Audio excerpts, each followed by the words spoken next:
গতকাল শুভেন্দু অধিকারী বাদুড়িয়ায় এসে নির্বাচনী জনসভায় সরাসরি আঙুল তুললেন বাদুড়িয়া পৌরসভার দিকে।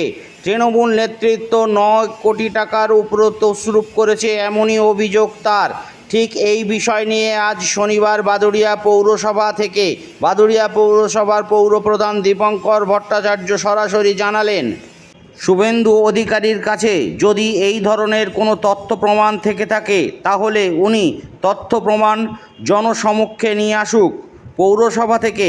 এমনই চ্যালেঞ্জ ছুড়ে দিলেন বাদুড়িয়া পৌরসভার পৌরপ্রধান দীপঙ্কর ভট্টাচার্য। শুনে নেওয়া যাক সংবাদ মাধ্যমের মুখোমুখি শুভেন্দু অধিকারী সম্পর্কে তিনি আরও কি মন্তব্য করলেন। প্রথমেই বলি, আজকে আমরা এখানে আছি, আমাদের কাউন্সিলররাও এখানে আছেন। আমার সিনিয়র কাউন্সিলর সুধাংশু বাবু থেকে জ্যোতিদা থেকে শুরু করে অংশুবাবু আছেন, আবেদ আছে, ছোট্টু আছে, সকলেই আছে কম বেশি কাউন্সিলররা।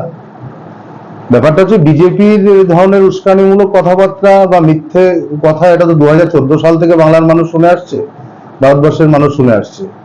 অর্থাৎ ওনারা এই ধরনের কথা বলবেন, এটা আর নতুন করে বলার কিছু নেই। তবু শুধু এইটুকু বলি, আপনাদের সংবাদ মাধ্যমের কাছ থেকে একটা বার্তা পৌঁছে যাক যে 9.5 কোটি টাকা বাদুড়িয়া পৌর বোর্ডে আমরা বসবার পর কোনো ডেভেলপমেন্ট ফান্ডের টাকা, এই ধরনের কোনো টাকা আমরা পাইনি। এটা হচ্ছে প্রথম কথা। দ্বিতীয় কথা, উনি এর আগেও বলেছেন বাদুড়িয়া মিউনিসিপ্যালিটিতে কোনো না কোনো মিটিংয়ে যে এখানে আর্থিক তছরূপ হয়েছে। গতকাল বাদুড়িয়া একটা সভায় এসে উনি বলেছেন একটা অর্থের অ্যামাউন্ট বরাদ্দ করে বলছেন।